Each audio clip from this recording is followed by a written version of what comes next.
Graças a Deus, graças a Deus. Vamos aproveitar a posição que estamos e vamos abrir a lição de número 4.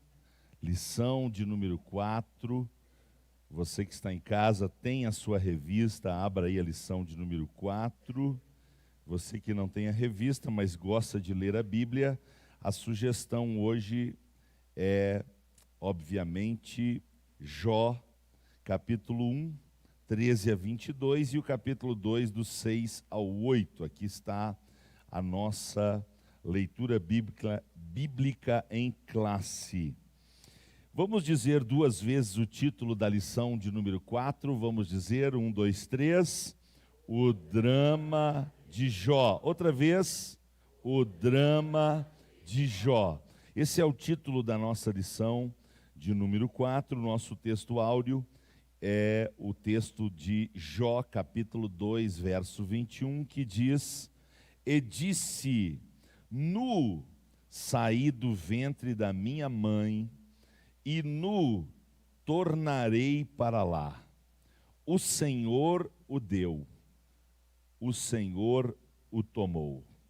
Bendito seja o nome do Senhor. A nossa verdade prática diz que, a despeito das grandes provações que se abatem em nossa vida, à luz do exemplo de Jó, devemos permanecer fiéis ao Senhor. Nossa leitura bíblica em classe, Jó capítulo 1, 13 até o 22, capítulo 2, 6 a 8, diz a palavra de Deus. E sucedeu um dia em que seus filhos e suas filhas comiam e bebiam vinho na casa de seu irmão primogênito, que veio um mensageiro a Jó e lhe disse: os bois lavravam, as jumentas pasciam junto a eles, e eis que deram sobre eles os sabeus, e os tomaram, e aos moços feriram ao fio da espada, e eu somente escapei para te trazer a nova. Estando este ainda falando, veio outro e disse: fogo de Deus caiu do céu, e queimou as ovelhas e os moços, e os consumiu, e só eu escapei para te trazer a nova. Estando este ainda falando, veio outro e disse: ordenando os caldeus 3 bandos, deram sobre os camelos e os tomaram, e os moços feriram ao fio da espada, só eu escapei para te trazer a nova.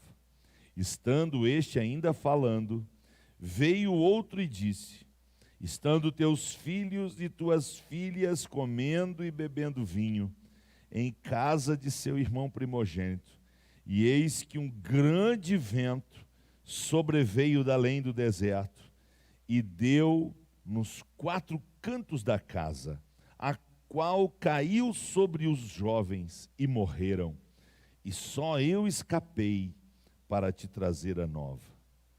Então Jó se levantou e rasgou o seu manto, e rapou a sua cabeça, e se lançou em terra, e adorou. E disse: nu saí do ventre de minha mãe, e nu tornarei para lá. O Senhor o deu, e o Senhor o tomou. Bendito seja o nome do Senhor. Em tudo isto, Jó não pecou, nem atribuiu a Deus falta alguma. E disse o Senhor a Satanás: eis que ele está na tua mão, poupa, porém, a sua vida. Então saiu Satanás da presença do Senhor e feriu a Jó de uma chaga maligna, desde a planta do pé até o alto da cabeça. E Jó, tomando um pedaço de telha para raspar com ele as feridas, assentou-se no meio da cinza. E Jó, tomando um pedaço de telha para raspar com ele as feridas, assentou-se-lhe no meio da cinza. Foi uma repetição aqui, uma condição gráfica. Então o versículo 8 nós lemos 2 vezes. Vamos orar ao Senhor. Pai, obrigado. Mais uma vez eu te dou graças, não só pela leitura da tua palavra, mas pelo assunto que nós vamos estudar esta manhã. Obrigado porque mais uma vez o meu coração ferve com palavras boas. E como é fácil, Senhor, entender o que disse o apóstolo Pedro: para quem iremos nós? Só tu tens as palavras de vida eterna. Ó Pai, obrigado pelas palavras de vida eterna que vamos mais uma vez receber nesta manhã. Não há nada mais precioso nesta terra do que ter a certeza da salvação, do que ter a certeza do céu de luz, do que ter a certeza da vida eterna junto contigo. Pai, que honra, que privilégio, que glória, que maravilha é, Senhor, a certeza da salvação. Nós valorizamos isto, Pai, com todas as nossas forças, e cremos que mais uma vez o Senhor vai inculcar esta palavra no nosso coração, para a gente sair daqui mais preparados, mais fortalecidos, mais capacitados para enfrentar as intempéries da vida, as dificuldades da vida, as dores da vida, os sofrimentos da vida, porque faz parte dela. Mas em nome de Jesus, ajuda-nos a sermos sábios e inteligentes, para que nos dias bons acumulemos em bastante depósito, para que quando chegue os dias maus, nós tenhamos lá na reserva condições de buscar as forças necessárias para suportar os dias difíceis. Obrigado, Senhor, mais uma vez pelo teu povo que valoriza o ensino da tua palavra, valoriza a educação cristã e sabe a importância que tem a escola bíblica na vida espiritual. Em nome de Jesus, nós te adoramos e pedimos ajuda. Amém. Graças a Deus. Meus irmãos que estão aqui no templo, podem sentar, por favor, e vamos então ao nosso estudo. Temos aí 1 hora praticamente, um pouquinho menos, para a gente desenvolver a lição de número 4. Estamos estudando a fragilidade humana e a soberania divina. Esse é o nosso tema geral desse trimestre, a fragilidade humana e a soberania divina, e para isso estamos estudando o livro de Jó. E chegamos hoje então à lição de número 4, que vai falar do drama pelo qual Jó passou. É muito importante que você entenda, que nós entendamos, que o drama de Jó passa pela realidade de que ele não sabe o que está acontecendo no mundo espiritual. A conversa que Deus tem com Satanás não é algo que Jó tenha domínio, porque acontece no mundo espiritual. E uma das características, eu já falei esses dias, do mundo espiritual é que o mundo espiritual é invisível. Nós não vemos o mundo espiritual. O mundo espiritual age paralelamente ao nosso mundo material, físico, visível, palpável. Então, nós não sabemos tudo o que se passa nesse mundo.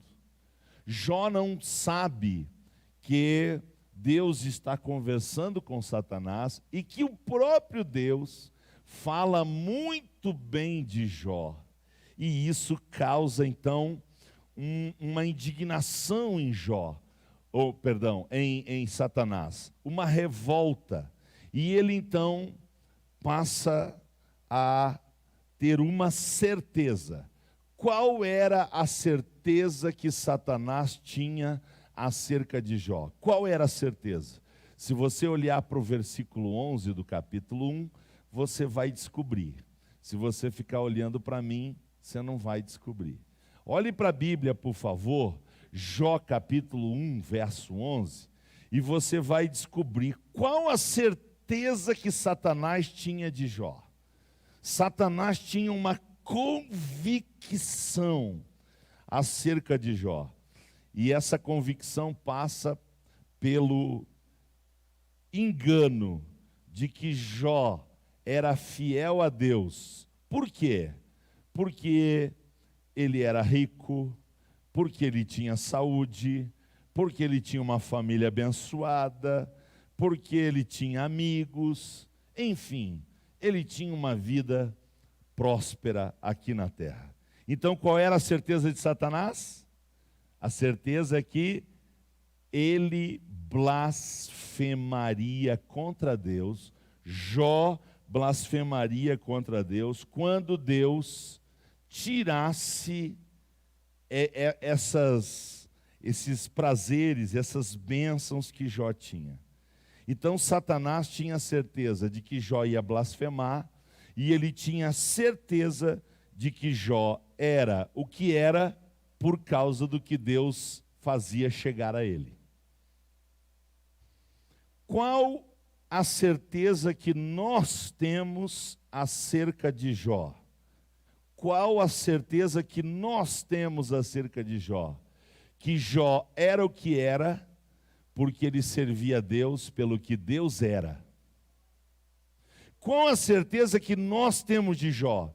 É de que Jó era quem ele era, por causa que, para ele, o caráter de Deus, a pessoa de Deus, os atributos de Deus eram prioridade na vida dele. Então Jó não dependia de circunstâncias humanas, materiais, para servir a Deus. E aí então vai se desenrolar essa narrativa, que é a certeza de Satanás, de que Jó blasfemaria, a certeza de Deus que Jó permaneceria íntegro, permaneceria na sua fidelidade, e nós que agora temos a história já passada, temos a certeza de que Jó servia a Deus pelo que ele era e não pelo que ele podia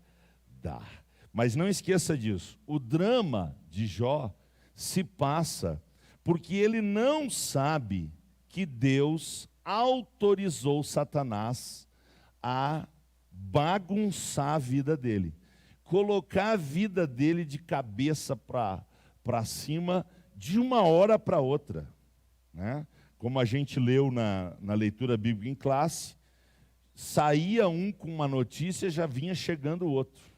Era uma notícia das brabas em cima da outra. Então a nossa lição de hoje, ela vai mostrar algo que eu considero central. É a nossa espinha dorsal de hoje. Qual é a nossa espinha dorsal de hoje? A verdadeira fé supera tudo. A verdadeira fé supera tudo e se mantém apesar da crise. Diga depois de mim, a verdadeira fé supera tudo e se mantém apesar da crise. Essa é a nossa espinha dorsal. Então o que a gente tem que cuidar? Acima de tudo, a gente tem que cuidar da nossa fé. E a melhor maneira de cuidar da nossa fé é fazer o que estamos fazendo agora. O que nós estamos fazendo? Estudando a palavra de Deus, certo? Esta é a melhor maneira de cuidar da nossa fé, porque a fé, ela vem, ela cresce, ela se fortalece, ela se desenvolve na nossa vida pelo ouvir, e o ouvir da palavra de Deus. Então, nós precisamos fazer isso. É por isso que, se tem um versículo que eu amo no livro de Jó, é o que ele disse no capítulo 23, verso 12. Jó 23, 12. Olha que declaração, que declaração. Eu estimo essa declaração e eu procuro fazer essa declaração se tornar uma verdade na minha vida. Disse ele: do preceito de seus lábios nunca me apartei, e as palavras da sua boca guardei mais do que a minha porção. O que Jó está dizendo?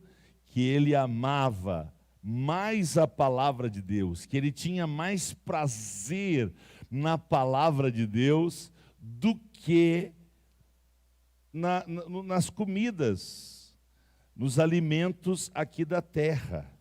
E isso tem tudo a ver com o que Jesus disse: nem só de pão aqui da terra, coisas aqui da terra viverá o homem, mas de toda a palavra de Deus. Então, Jó, ele tinha esse amor, esse apreço, esse cuidado pela palavra de Deus, e isso certamente, nos momentos mais terríveis da sua vida, foi o que sustentou a sua fé, sustentou o seu entendimento das coisas espirituais.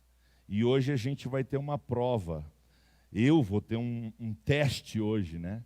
Porque com muita alegria eu quero fazer hoje um alimento que eu prometi no programa Família Consolidada, e hoje nós vamos receber lá em casa uma família, e eu quero fazer o melhor que eu puder hoje. E quando eu penso no que eu vou fazer, a boca já saliva. Mas quando eu penso na palavra de Deus, eu tenho que ter também esse amor, esse apreço pela palavra de Deus. Sabe por quê? Porque ela vai permanecer para sempre. Tudo vai passar, mas a palavra de Deus permanece para sempre. Feliz é o crente que tem apetite pela Bíblia. Feliz é o crente que come a palavra de Deus. Feliz é o crente que pratica a Bíblia, porque logrará êxito em tudo que fizer, e onde colocar sua mão prosperará. Glorificado seja o nome do Senhor. Então eu quero louvar a Deus por um entendimento que Jó tinha. Jó tinha um entendimento de lucro fantástico. Jó tinha um entendimento de lucro fantástico. Fantástico. O que ele entendeu? Que entre o nascimento e a morte, tudo que acontecer é lucro. Por quê? Porque nós viemos nu e voltaremos nu. Ok? Então, materialmente, fisicamente, todas as conquistas materiais no mundo físico, tudo entre o nascimento e a morte é lucro. Lucro. Então, se você só tem um gato e um colchão para viver, você está no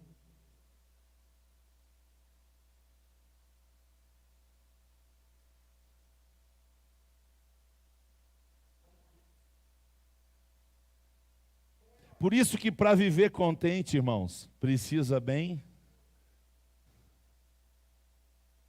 porque nós estamos no lucro. Jó tinha essa consciência. Agora, eu falei do físico, deixa eu falar do espiritual. O que Deus nos dá a oportunidade no espiritual? Da gente nascer condenado.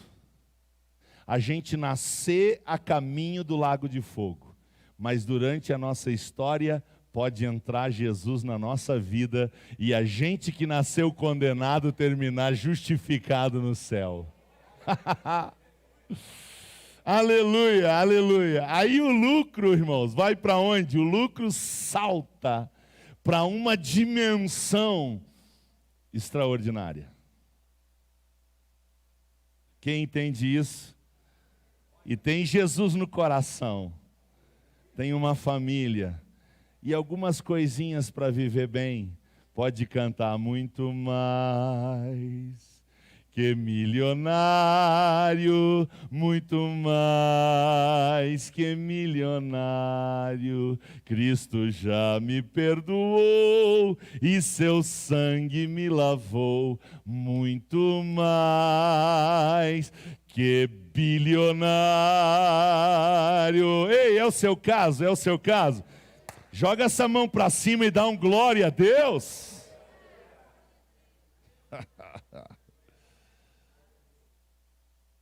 Agora aqui na vida a gente pode passar por golpes, irmãos. A gente pode passar por crises. A gente pode passar por tragédias. No caso de Jó, foi tudo em cima.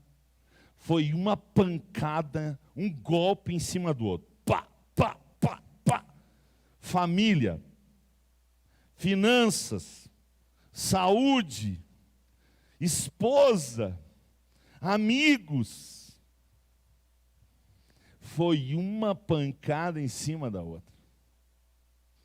Eu quero convidar você a dar graças a Deus que Deus não permite que aconteça tudo numa vez só na nossa vida.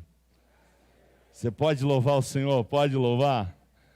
Pode louvar o Senhor, porque uma hora vem numa área, outra hora vem noutra área, outra hora vem... E há um intervalo entre essas crises. Oh, meu Deus, Tu é muito bom. Você já pensou vir tudo assim, uma em cima da outra, que nem Jó? Lembrando sempre que nós estamos falando de sepultar 10 filhos no mesmo dia. Nunca esqueça disso, por favor. Tem gente aqui que já sepultou um no mesmo dia. Já sepultou 2 no mesmo dia. Talvez através do Facebook, YouTube, talvez alguém tenha sepultado 3, 4 no mesmo dia. Mas sepultar 10 filhos no mesmo dia, meus irmãos, não é brincadeira não. Não é brincadeira não. Foi o que Jó passou. Passou e em tudo não pecou. E nem atribuiu a Deus falta alguma. Que fé, que caráter, que glória. Meu Deus, que coisa. Muito bem, a nossa lição está dividida em 3 partes. Ela está dividida em tragédia da natureza econômica, tragédia de natureza familiar e tragédia de natureza física e psicológica. Parece pouco, mas está longe de ser. Ainda mais se vem tudo meio juntote, assim, meio junto. Aí vem para deixar mal mesmo, como Jó ficou. Jó ficou muito mal, muito mal. A gente vai ver isso, principalmente no ponto 3, quando ele já passa a estar afetado psicologicamente, e ele vai amaldiçoar o dia do seu nascimento. Tamanha era a crise que assolava a sua alma. Então, nós precisamos analisar cada um desses pontos e, obviamente, extrair lições práticas para o nosso dia a dia, para a nossa vida. Então, já vamos para o ponto de número 1, a natureza, econômica, a tragédia de natureza econômica. O que a Bíblia testifica sobre Jó?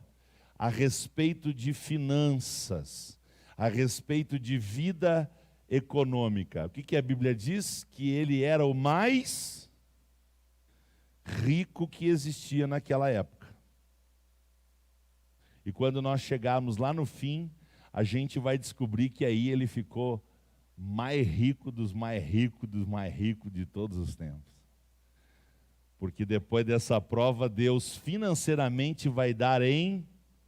O homem já era o mais rico, e ainda vai receber financeiramente, economicamente, materialmente, ele vai receber em dobro.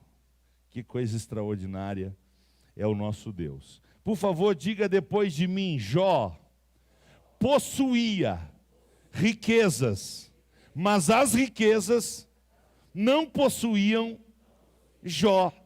Você memorizou? Então vai lá, 1, 2, 3, quero ouvir.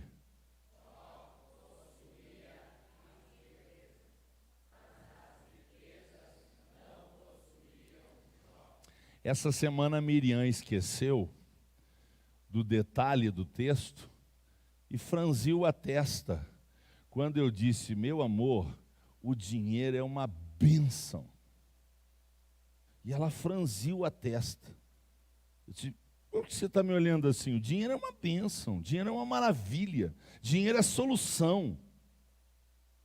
E ela continuou com a testa franzida. Aí eu me dei conta, ela esqueceu do detalhe. A Bíblia diz que o amor ao dinheiro é a raiz de quantos males? Quantos males? O que as pessoas fazem por dinheiro, irmãos?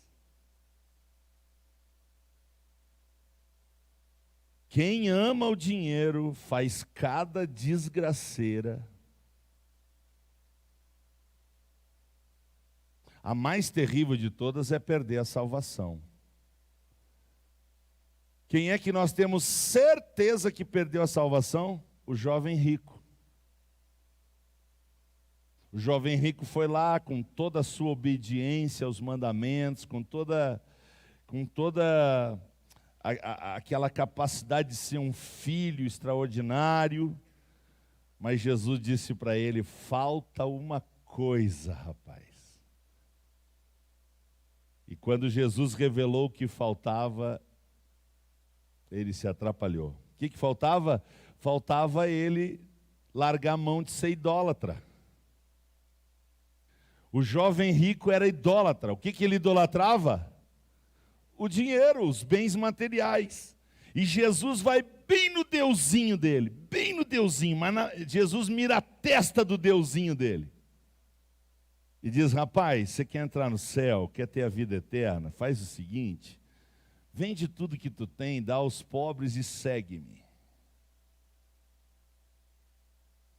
O rapaz conseguiu abandonar o Deus dele? Não. Saiu triste. E eu fico imaginando, se a gente pudesse trazer aquele rapaz agora aqui para dar um testemunho para nós. E nós perguntássemos para ele: rapaz, se você tivesse outra oportunidade na vida, qual oportunidade você queria?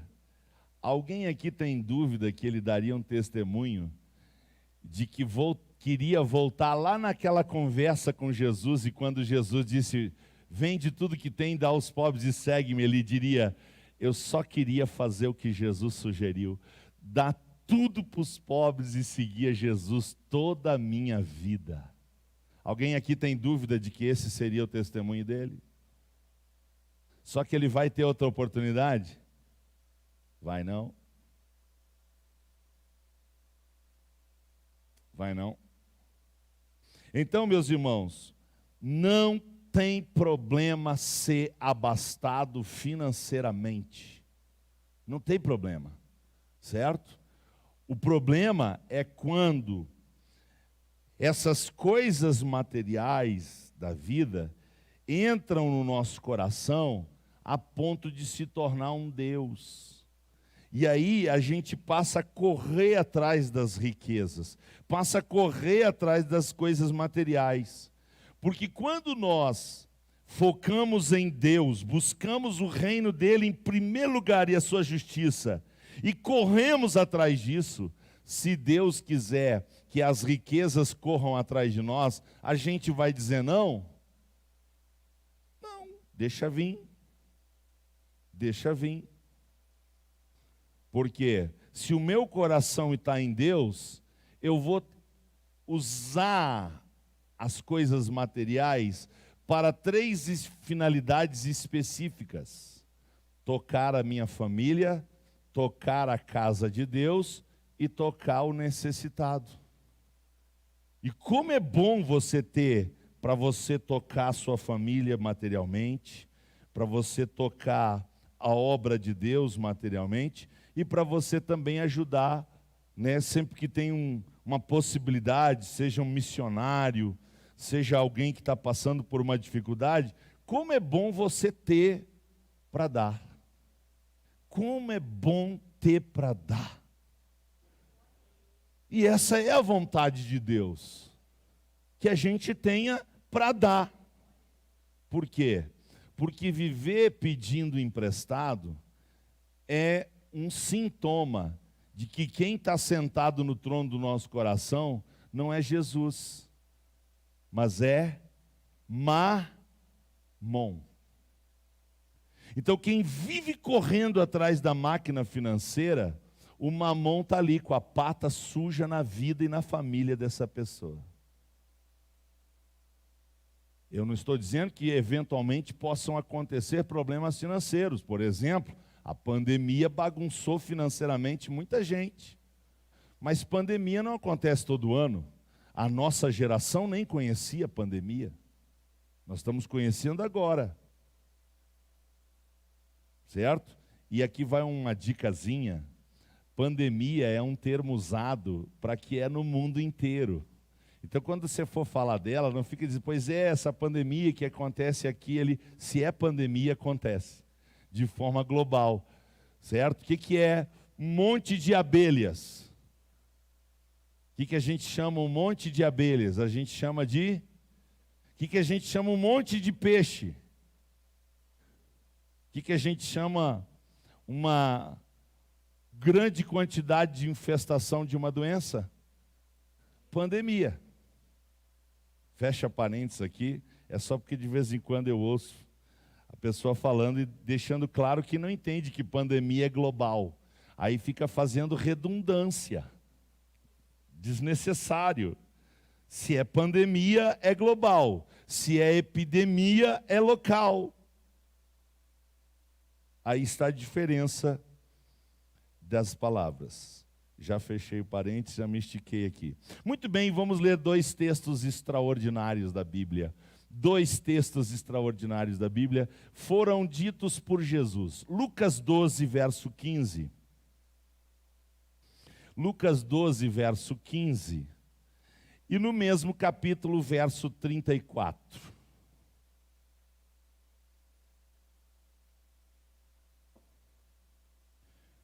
O que Jesus mandou nós se guardar?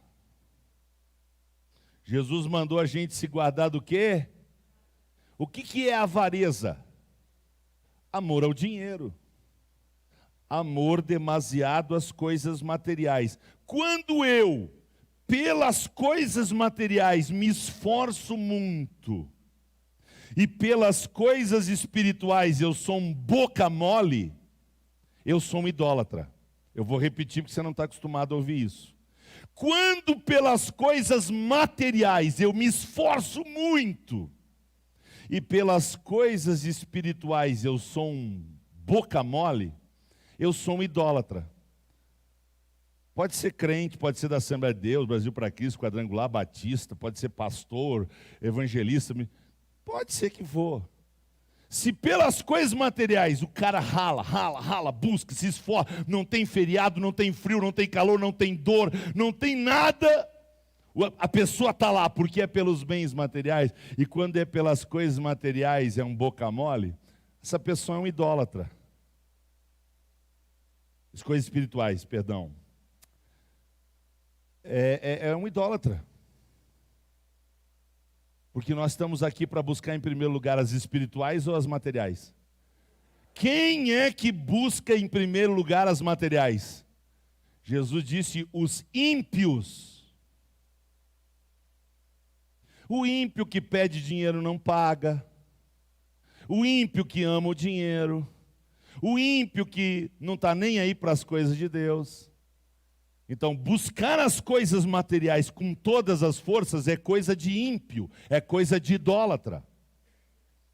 Quem vai morar no céu, primeiro busca as coisas espirituais e depois as materiais. Então a Bíblia diz, e eu amo esse texto, tenho falado dele seguidamente para quem eu evangelizo. A Bíblia diz: entrega o teu caminho ao Senhor, confia nele, e o mais eu valho mais que os passarinhos, o mais eu valho mais que os lírios do campo. Então o que Jesus disse? Cuidado com a avareza. Por quê? Porque a vida de uma pessoa não consiste na abundância do que ela possui. Existem pessoas que possuem muitas riquezas, irmãos, mas a vida delas é uma miséria. Sim ou não? Caramba! Tem gente que é tão pobre, mas tão pobre, que a única coisa que tem é dinheiro. Mas são demais gente ruim.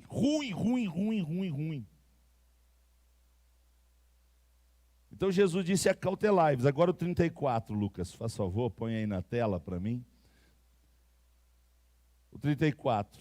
Aí Jesus vai continuar falando, ele vai falar aquela história do homem que deu tudo certo, e ele disse: que farei? Ah, já sei, vou derrubar os celeiros, vou construir maiores, e vou fazer isso, e vou dizer para a minha alma: come, bebe, folga, porque tem para muito tempo.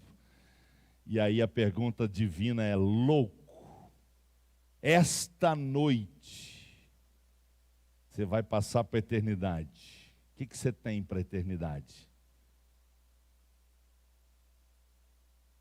E aquele louco não tinha?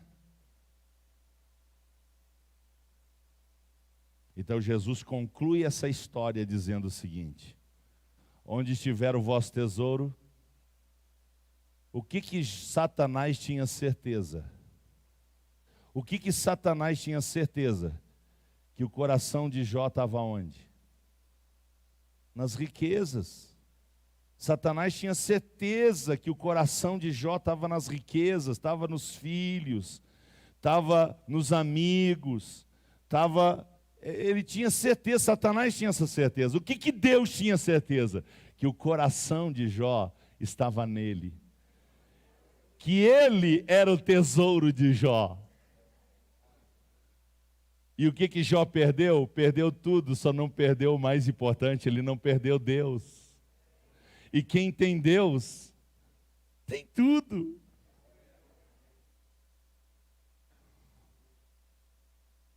Então, meu irmão, onde é que está o teu tesouro? A gente é movido por onde está o nosso tesouro. Onde estiver o nosso tesouro, a gente se move e se esforça e faz as coisas acontecer. Onde é que está o teu tesouro? Por isso vai aqui um conselho para quem quer morar no céu: seja rico no céu.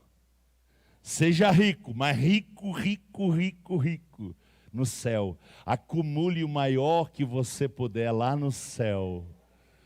Aleluia, sabe por quê? Porque o teu coração, mente, pensamentos, esforço, amor, vai se voltar tudo para lá, tudo para lá, tudo para lá, tudo para lá.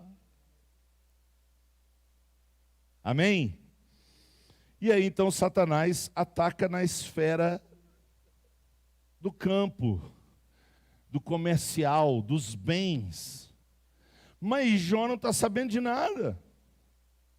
Por que esses sabeus, esses caldeus vêm aí e arrebentam com tudo que é meu, roubam, levam? Por quê? O que está acontecendo? Ele não sabe. E aí, o homem que era o mais rico do Oriente, daquele tempo, agora ele tem 4 funcionários e ele não tem com que pagar esses 4 funcionários. O que sobrou para Jó economicamente? 4 funcionários. Os 4 que vieram da notícia E esses 4 estão vivos. Qual é o problema de estar vivo? É que eles vão continuar esperando. E o Jó vai ter que chamar eles e dizer: gente, além de vocês ter só sobrevivido para me dar notícia, eu não tenho mais salário para dar para vocês. Se vocês quiserem vir enrolar ali na cinza comigo. Ou então ficar lá conversando com a minha esposa, que pirou na batatinha. É o que me resta. Não tem mais nada. Foi-se. O homem mais rico agora está endividado. Ele tem uma dívida trabalhista com 4 empregados que sobreviveram e não tem com quem pagar. Durma com esse barulho. De noite você é o mais rico, de manhã você é o mais pobre. Dá nó ou não dá? Você acha que é fácil? Às vezes a gente perde umas coisinhas aí, já quase pira. Rouba o nosso carrinho velho. Né? A gente, por ser zoiudo, cai naqueles golpes. Sabe aqueles golpes? Você tem um terreno, mas precisa de 5 mil para liberar o terreno. Aí você não tem 5 mil, mas você quer o terreno que não existe, mas você quer. E aí você dá um jeito de arrumar 5 mil. E aí você não tem terreno, e agora você não tem 5 mil e ainda deve para o agiota. A gente já se agita. Imagina um homem mais rico que agora perdeu tudo. E ficou só com 4 funcionários para pagar dívida trabalhista e não tem nem onde cair morto. É fácil, gente? Agora deixa eu dizer uma coisa importante. O que eu vou dizer é o segundo parágrafo do subponto 4 do ponto número 1. Eu repito. O que eu vou dizer agora é o segundo parágrafo do subponto 4 do ponto 1. Não vai pensar que toda vez que você tiver problema financeiro, é o diabo que está atacando tuas finanças. Qual é o pecado de fazer isso? É o pecado de espiritualizar tudo. Então tem gente que tudo que acontece, ou é Deus ou é o diabo. Eu, 9 fora. Tem gente que é assim, tudo é Deus ou tudo é o diabo. Eu, tenho nada. Tenho responsabilidade nenhuma. Aí o cara não dizima e vive correndo atrás da máquina e não sabe por quê. Aí, sabe. Pastor, eu não consigo prosperar porque o diabo, o cara não dizima. Ei, irmãos, o diabo passa cartão. Quem é que passa cartão nas maquininhas e dá a senha? É o diabo? Mas parece que é o diabo. Tem gente que parece que... Pastor, pai, eu tenho uma grana aí para me emprestar, porque sabe, o diabo, pastor. O diabo dá vontade de dizer, só se ele está diante de mim. Que quando eu vou investigar as contas do cara, passou cheque sem fundo. Sabendo que não tinha fundo, escreveu o cheque. Passou cartão sabendo que já está, o que vai entrar no mês que vem já está comprometido, mas ele passou o cartão de novo. Dá vontade de dizer, só se o diabo está na minha frente pedindo dinheiro. Só se for isso. Porque o diabo não passa cartão, não. O diabo não assina cheque. Então a gente tem que ter esse cuidado, irmãos, tá? De não espiritualizar tudo e achar que toda crise financeira é o diabo que está tocando. Né? Ei, vigia na terra, varão. O que aconteceu com Jó pode acontecer? Pode. Deus pode nos provar permitindo que o diabo faça uma bagunça só para a gente ver onde é que está o coração. Deus pode fazer isso, mas não acontece todo mês, todo ano. Que nem você, todo mês, todo ano está sempre devendo. A questão é que você não aprendeu a lidar com finanças, não aprendeu a lidar com dinheiro. E aí você abre uma brecha, e aí, como disse alguém aqui perto, o devorador devora mesmo. Mas não é culpa dele, é que cai de... né?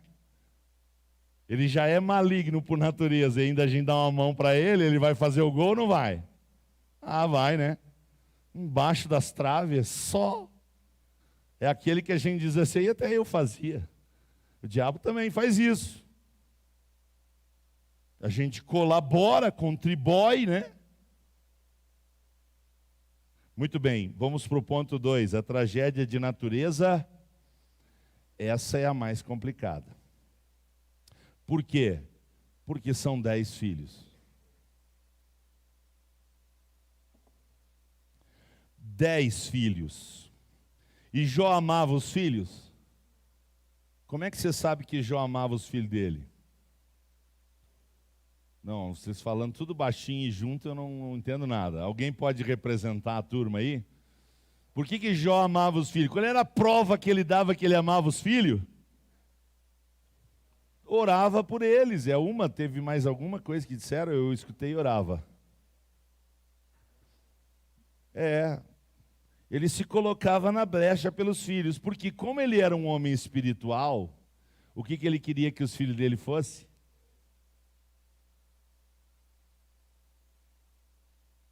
Pegou ou não pegou? Um pai espiritual, tudo que ele mais sonha é que seus filhos sejam espirituais.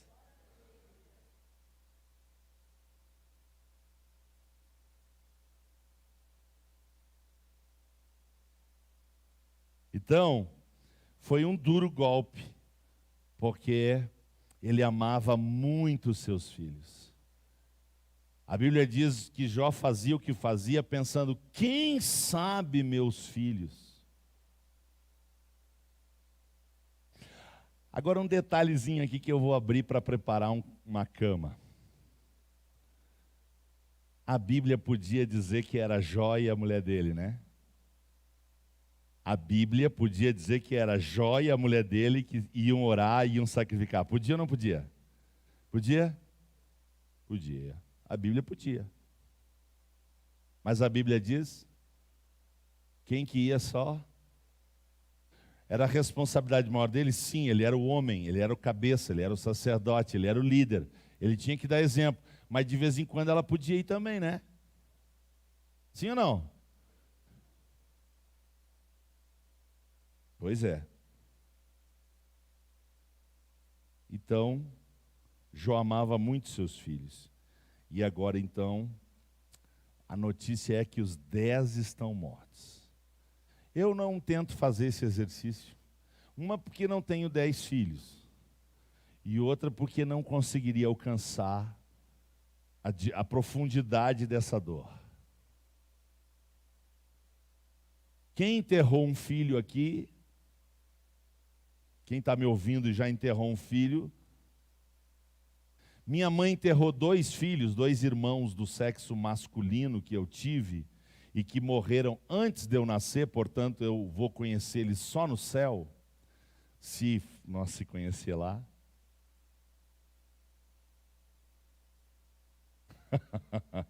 Miriam tem certeza que sim. Eu não tanto, mas enfim, tomara que ela esteja certa. Então eu vou chegar lá e dizer, Senhor, eu tenho um desejo. Qual é, meu filho? Eu quero conhecer meus irmãos, que eu não conheci, morreram antes. Eu tive um irmãozinho que morreu com 4 anos e meio, irmão gêmeo da minha irmã mais nova.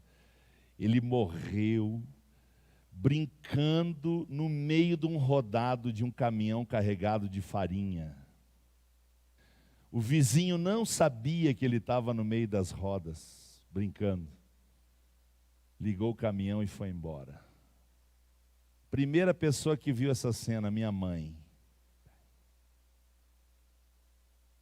Pegou principalmente a cabeça dele. E o outro morreu dormindo, provavelmente sufocado pelo babeiro ou com o próprio vômito. Minha mãe, minhas irmãs nunca me disseram com certeza, foi encontrado morto. Já tinha alguns meses e aconteceu isso. Então minha mãe sabe o que é enterrar 2 filhos e ela teve muita dificuldade com isso. Sempre, a vida toda ela teve muita dificuldade. Agora imagine enterrar 10 filhos no mesmo dia, porque os meus irmãos morreram com anos de diferença, período de diferença. E era um só por vez. Mas Jó foi 10 no mesmo dia. Você consegue dimensionar isso, meu irmão? Dá para dimensionar isso? Não tem como. Se fosse só isso, já. Mas não foi só. E aí eu quero aqui agora, apesar de ter feito uma crítica à esposa, eu quero agora fazer uma meia-culpa aqui dela. Por quê? Porque se para um homem não é fácil enterrar 10 filhos, você pode imaginar para uma mãe? Porque depois do amor de Deus, o amor de mãe é o maior, sim ou não? Você tem dúvida disso? Eu não tenho. Eu não tenho. Depois do amor de Deus, o amor de mãe. Por isso que Deus não manda a mulher amar marido. Deus manda o homem amar a mulher. Porque para o homem amar é um passo mais acima. E para a mulher,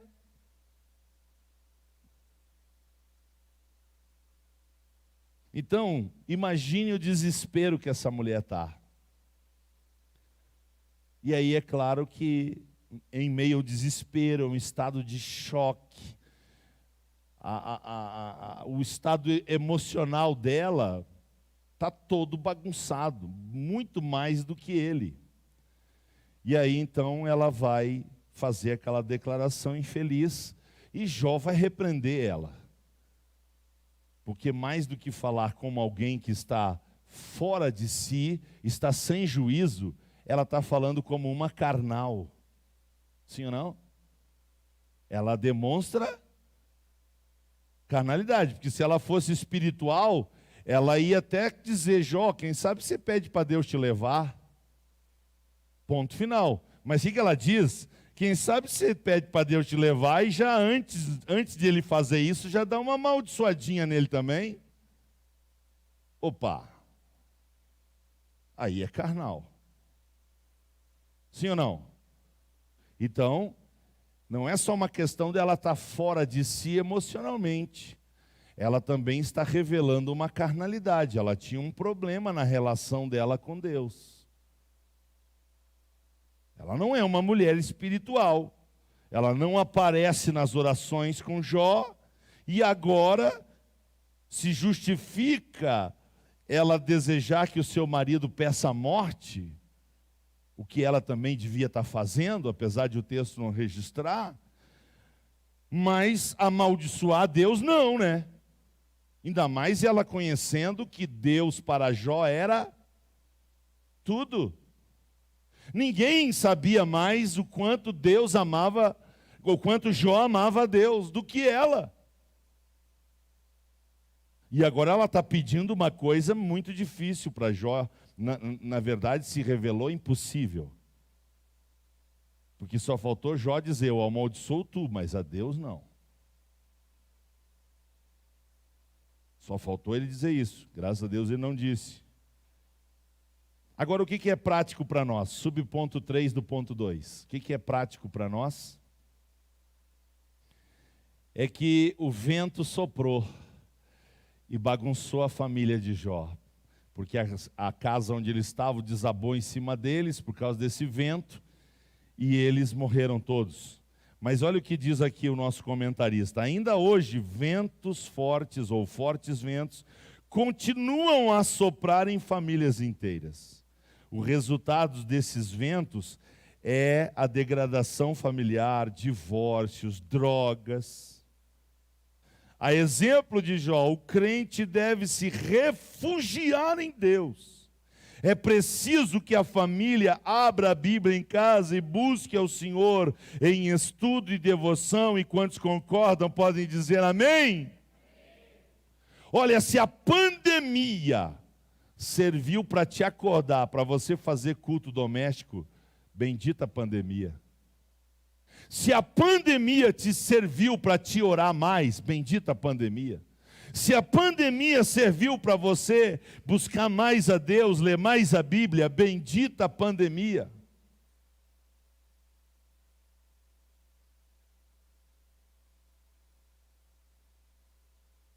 Agora, se a pandemia veio para você questionar mais a Deus, se afastar de Deus, né? Murmurar contra Deus, se afastar da casa de... Bom, maldita pandemia. Vamos para o ponto final da nossa lição. A natureza física e psicológica. Depois de tirar bens, depois de tirar filhos, ou filhos, depois bens, não estou aqui pensando na ordem da narrativa bíblica, estou pensando nos golpes levados. A mulher já não está legal, os filhos estão sepultados, bens não tem, 4 empregados para sustentar.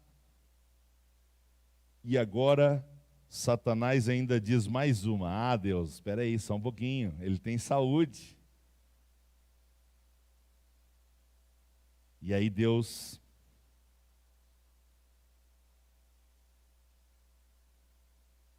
diz para ele, então vá lá e toca.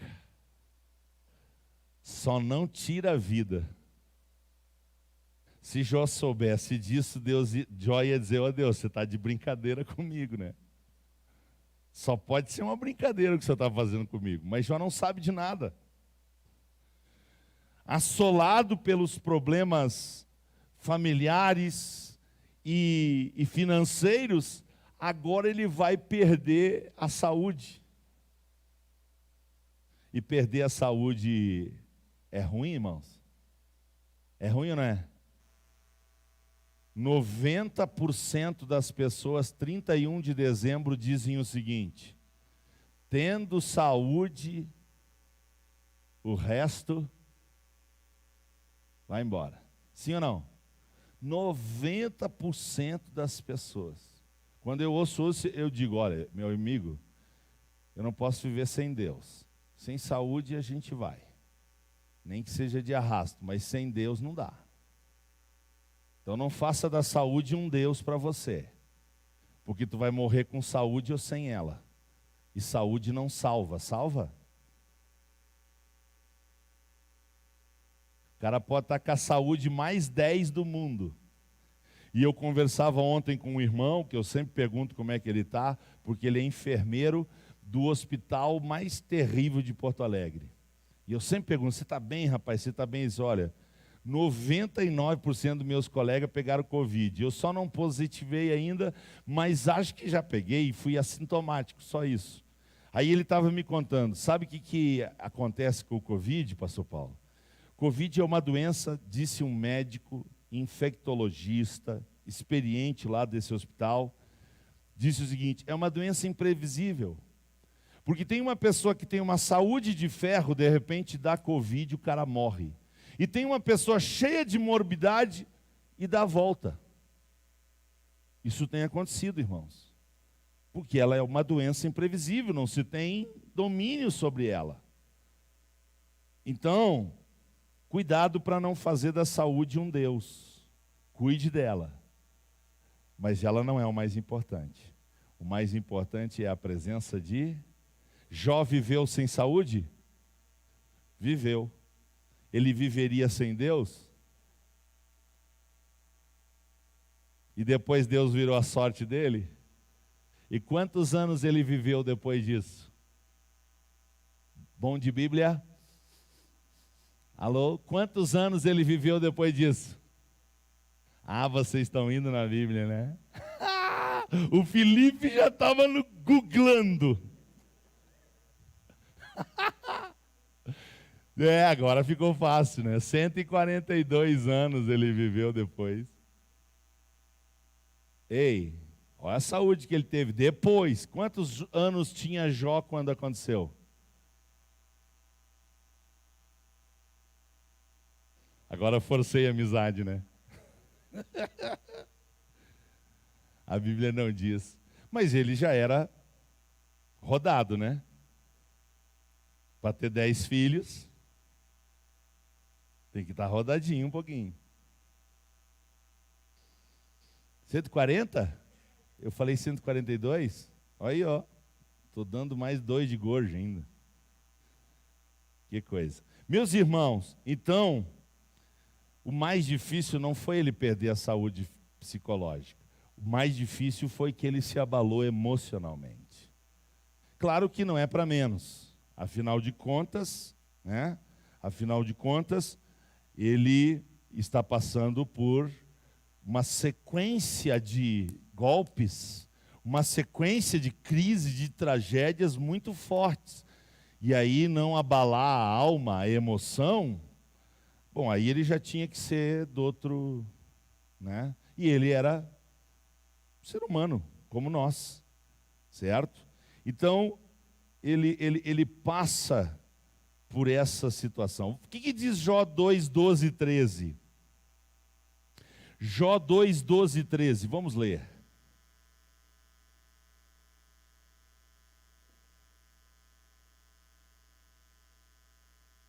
Jó 2, 12 e 13, depois que ele tem essa chaga maligna, ele tinha febres altíssimas, irmãos, ele tinha infecção generalizada, ele tinha pus, porque ele cheirava mal.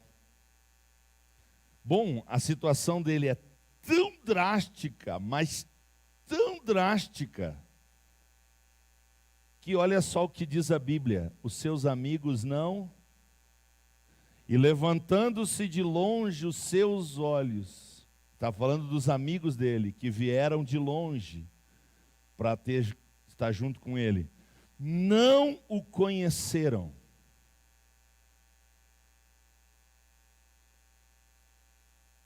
E levantaram a sua voz e choraram, rasgaram o seu manto sobre as suas cabeças, lançaram pó ao ar, e o outro... E sentaram-se com ele na terra. Olha só, 7 dias e 7 noites, eles não conseguiam dizer nada. Você consegue imaginar como é que Jó ficou? O estado de Jó fisicamente? Irmãos, é difícil de imaginar. Mas Satanás caprichou. Porque Deus liberou, né? Só não tira o fôlego de vida. Ha! Satanás caprichou, irmãos. Era tudo que é enfermidade que Satanás conhecia, ele meteu no Jó. E aí eles não conhecem ele, ficam 7 dias, pensa na cena, 7 dias e 7 noites olhando para ele sem conseguir dizer nada. Tamanha era a sua situação.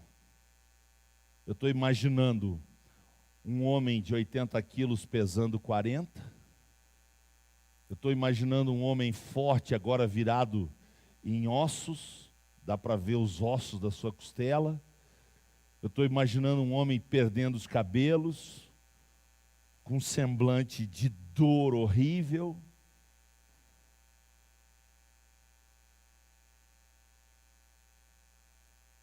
O testemunho é esse, esse aí é o Jó. Vocês têm certeza que esse aí é Jó? Não pode. Não pode ser Jó esse homem. E a mulher dele ou alguém lá, não, é o Jó, é o Jó. Ele virou isso aí, ó. Rapaz. Eles não conseguem falar nada 7 dias, 7 noites. Aí é claro, né, irmãos? É claro que emocionalmente ele se abala. E aí a saúde mental dele vacila.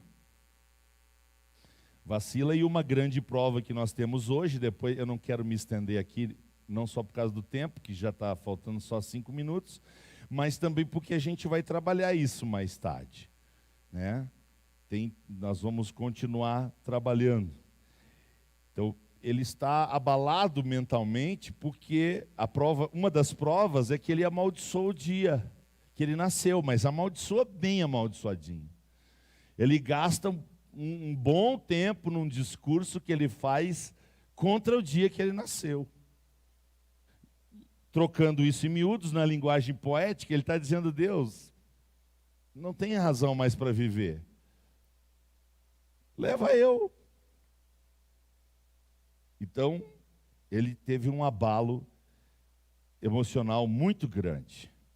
Eu queria, esses últimos 5 minutos, falar assim bem correndinho, depois eu amplio isso nas próximas lições, Por que o justo sofre, irmãos? Por que Jó sofre? Bom, o justo sofre por causa do pecado. Romanos 5:12, não precisa ir lá.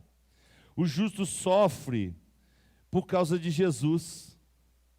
João capítulo 15, verso 18 e Mateus 5, versos 10 a 12 provam isso. O justo sofre porque Deus tem uma vontade chamada permissiva. E Deus pode permitir o sofrimento do justo porque Ele quer melhorar a vida dessa pessoa. Então Ele permite que a pessoa passe por provas. E você sabe, nós já demos a mão à palmatória de que a gente ora mais quando está com problema do que quando não. E eu digo isso é infeliz. Porque o ideal é que quando está tudo bem, a gente continue clamando a Deus para colocar na reserva, no depósito, para que quando o dia do desespero venha, Ele nos apanhe bem na presença dEle. Então nunca esqueça disso, que nós, apesar de sermos fiéis ao Senhor, apesar de temermos o Senhor, a gente pode passar e passa por sofrimento. Às vezes, Deus permite o sofrimento de forma corretiva na nossa vida. Às vezes, Deus permite o sofrimento de forma punitiva na nossa vida.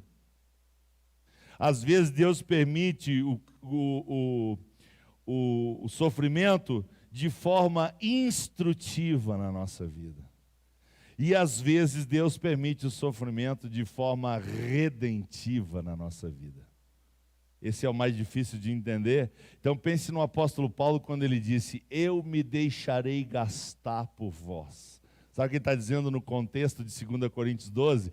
Ele está dizendo, não importa que eu sofra, se é para a salvação de vocês, então que Deus me faça sofrer, porque tudo que eu quero é que vocês sejam salvos e vão morar no céu. Então esse é o sofrimento redentivo, é quando você sofre por alguém desejando o bem dessa pessoa. E para encerrar, e se vocês quiserem já se levantar e os músicos se posicionar, eu quero dizer o seguinte: se você estiver sofrendo, não como Jó, não penso que alguém possa estar sofrendo como Jó, mas se você estiver sofrendo em alguma área que nós trabalhamos aqui esta manhã, número 1, mantenha a sua fé independente disso que você está passando. Não deixe o diabo roubar a tua fé. Mantenha a sua fé. Foque em Deus, na palavra de Deus. Aprenda a lidar com o sofrimento. Não tem como viver na terra sem sofrimento. Todo mundo sofre. Então a questão não é pedir Deus, tira o sofrimento. A questão é: Deus, me ensina a sofrer. Me ensina a passar pelo sofrimento sem reclamar, sem murmurar, sem se afastar de Ti. Terceiro, se você está passando por sofrimento, e não é porque você está dando brecha ao diabo, é porque Deus está permitindo, aceite a vontade permissiva de Deus. E diga a Deus: obrigado, o Senhor está me ensinando, o Senhor está me corrigindo, o Senhor está querendo o meu aperfeiçoamento, o Senhor me quer mais perto de Ti. Então obrigado por esse sofrimento, porque foi este sofrimento que me aproximou de Ti. Se eu não estivesse passando por isso, eu estaria mais longe de Ti. Mas mais perto eu quero estar. Ainda que seja dor que me una a Ti, mais perto eu quero estar. Vamos louvar? Louve ao Senhor. E a gente ora e encerra a nossa escola daqui um pouquinho.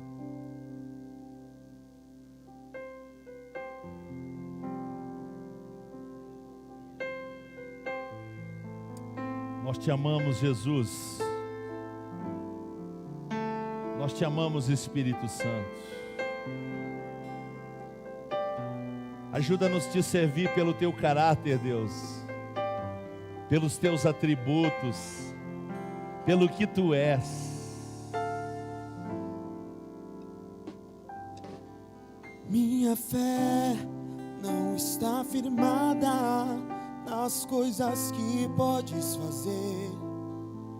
Eu aprendi a te adorar pelo que és. Dele veio, sim, eu amei. Somente dele, mais ninguém. A Deus seja o louvor. Se Deus fizer, Ele é Deus. se não fizer, Ele é Deus. se a porta abrir, Ele é Deus. mas se fechar, Continua sendo Deus. se a doença vier, Ele é Deus. se curado eu for, Ele é Deus. se tudo der certo, Ele é Deus. mas se não der, continua sendo Deus. Minha fé não está firmada nas coisas que podes fazer. Eu aprendi a te adorar pelo que és. Dele veio, sim, eu amei. Somente dele, mais ninguém. A Deus seja o louvor. Se Deus fizer, Ele é Deus. se não fizer, Ele é Deus. se a porta abrir, Ele é Deus. mas se fechar, Continua sendo Deus. se a doença vier, mas se curado eu for, se tudo der certo, mas se não der, continua sendo Deus.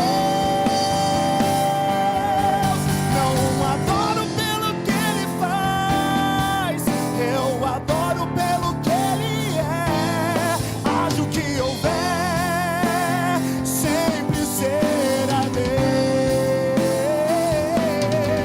Não adoro pelo que Ele faz, eu adoro pelo que Ele é. Haja o que houver, sempre será Deus. Se Deus fizer, Ele é Deus. se não fizer, Ele é Deus, se a porta abrir, Ele é Deus, mas se fechar, continua sendo Deus. se a doença vier, mas se curado eu for, Ele é Deus, se tudo der certo, mas se não der, Continua sendo Deus. sendo Deus.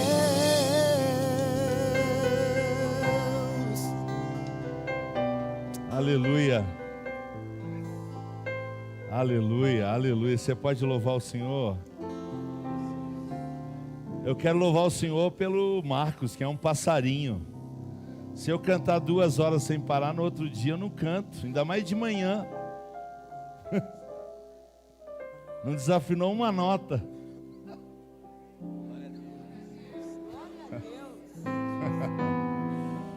Oh, meu Deus. Perdoa-nos, Pai. Porque quando a gente pensa em Jó, a gente só tem uma certeza, a gente não sabe o que é sofrer na vida. Quando a gente pensa nos nossos irmãos que jogam ácido no rosto deles, que viram seus filhos serem mortos a metralhadora, que viram seus pais serem mortos, decapitados. Deus, onde é que está o nosso sofrimento? Pai, perdoa-nos, porque nós já perdemos muitas oportunidades de te agradecer.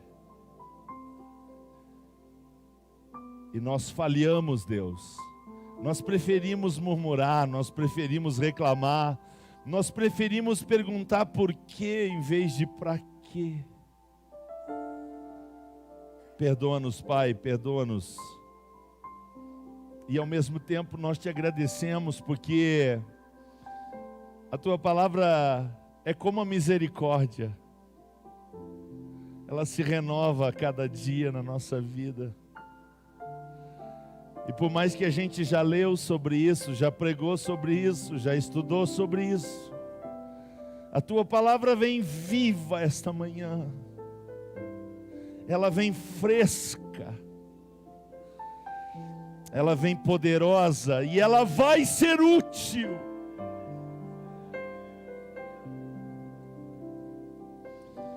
Por isso, Pai, obrigado pela escola. Obrigado pela vida de Jó. Obrigado pela vida dos meus irmãos e irmãs que suportam os sofrimentos por amor a Ti. E mesmo na hora da dor e do sofrimento, conseguem ainda arrancar um glória a Deus, um graças a Deus, um aleluia, um obrigado, Senhor. Eu te exalto por esses gigantes na fé, que são um exemplo para nós. Obrigado também pelos vários irmãos, Pai, aqui de Vacaria que estão com a gente. Obrigado pela vida do missionário Obari e sua família que estão conosco. Lá de Santo Antônio das Missões, de Sarandi, Novo Barreiro, São Bento do Sul, Caicó, no Rio Grande do Norte, e nossa vizinha Caxias do Sul. Pai, obrigado por todos que ainda vão assistir esta mensagem. Vão assistir de novo, vão recomendar para os seus amigos, vão indicar para pessoas que estão sofrendo. Vão fazer esta mensagem chegar até essas pessoas, porque a tua palavra é poderosa e o teu Espírito é consolador. Só quem crê diz amém. Um grande domingo, espero vocês às 19 horas aqui de novo, em nome de Jesus.